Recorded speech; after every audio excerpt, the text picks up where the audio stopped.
Hello.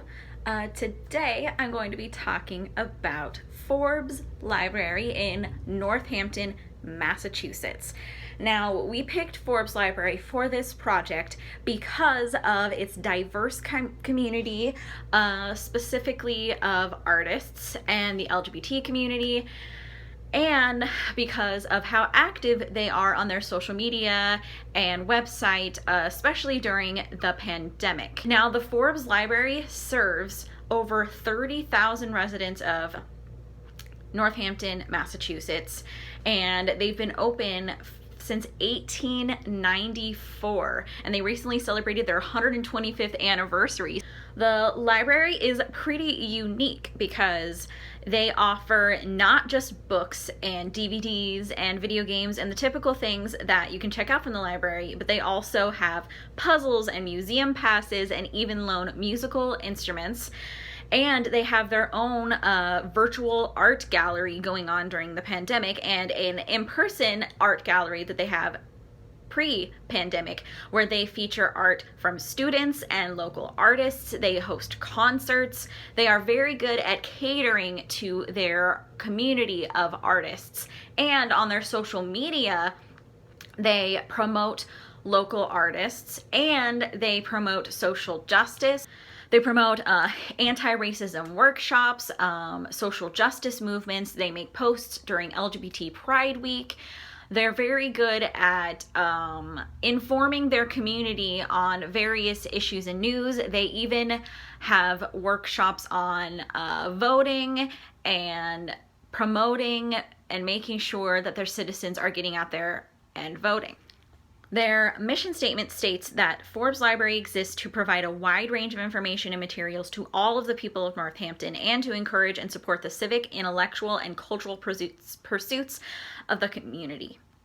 Forbes Library encourages curiosity, free inquiry, and lifelong learning, and provides a friendly physical environment as a community and a meeting place, so that they are all about encouraging and providing for their community, whether it be through social justice workshops and classes and encouraging people to vote, or supporting local artists by listing local artists and authors on their website, having their gallery where they promote the art, having a Young Poet Award. They have a writer and an artist in residence every single year, and they are building a digital archive that reflects the cultural community, art and music scenes, and activism of the community. For the LGBT side of their community, they have constantly going a staff picks for LGBT plus books. So all the staff members will pick their favorite LGBT plus books, and it will list them on their website for people to choose from. And they list counseling and support resources for LGBT people on their website. So that's enough about how they serve the community. Let's talk about how they relate to the readings we have done for this class, such as Libraries in the Exponential Age by Garmer. Along with providing access to traditional technology like computers and printers and copiers and scanners, they also loan preloaded e-readers, audiovisual equipment, and assistive technology like screen magnification software and screen reader software. They have a variety of tools that allow patrons to access books and media digitally, which is Overdrive, Hoopla Streaming Media, Canopy for films and TV, Open Library, and Press Reader.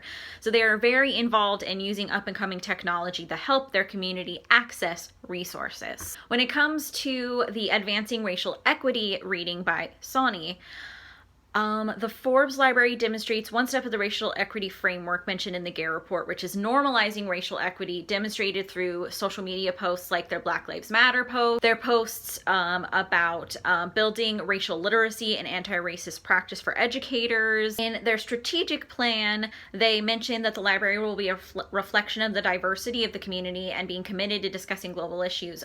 But unfortunately, they don't really mention anything else towards racial equity in their strategic plan. In regards to the Rising to the Challenge reading by Garmer, They provide access to content in all formats. While you need a library card to access, there's a large amount of digital archives and articles and resources on Forbes' website. Forbes Library has a number of economical resources that allow them to remain fiscally sustainable now and for years to come. They host a variety of events and resources to support Northampton's goals, including a Voices for Resistance event, which is co-sponsored by a local equity group, a list of career and education databases for students of all ages and job seekers, and a facilitated conversation for community members on the topic of climate change. So even when we are discussing these readings, they relate heavily to all the things we've discussed previously about how they serve and cater to their community. This library is very, very focused on helping their community in any way possible. So while they may not address racial equity to the same way that they do and suggest in the Gare report, they spend an exceptional amount of time trying to help their community. When it comes to the Transforming Our Image reading, as part of their plan for library rebranding, Gross suggests minimizing library jargon in public-facing situations. The Forbes Library uses some library jargon on its website and social media, but in an effort to replace some of the vocabulary in its dealing with customers and stakeholders, may improve public relations. So they do use some jargon and could use some improvements with using some more basic vocabulary to help the customers and stakeholders understand. Also, in regards to the Transforming Our Image reading, in addition to replacing the library jargon with clearer vocabulary, Gross also suggests framing library events and services or curriculum in terms of educational benefits. Forbes Library offers a wide range of educational events, but could do a better job focusing on education and the gaining or maintenance of skills in its marketing. For example, the Library Summer Reading Program page features great themed book recommendations and events, but there's no mention of the educational benefits of summer reading. So, overall, the Forbes Library, as I've stated many times, really cares about their community and supporting them, from artists to the LGBT community. And while there are some minor improvements they could make, overall, it is exciting to see a library care so much about the community they are serving.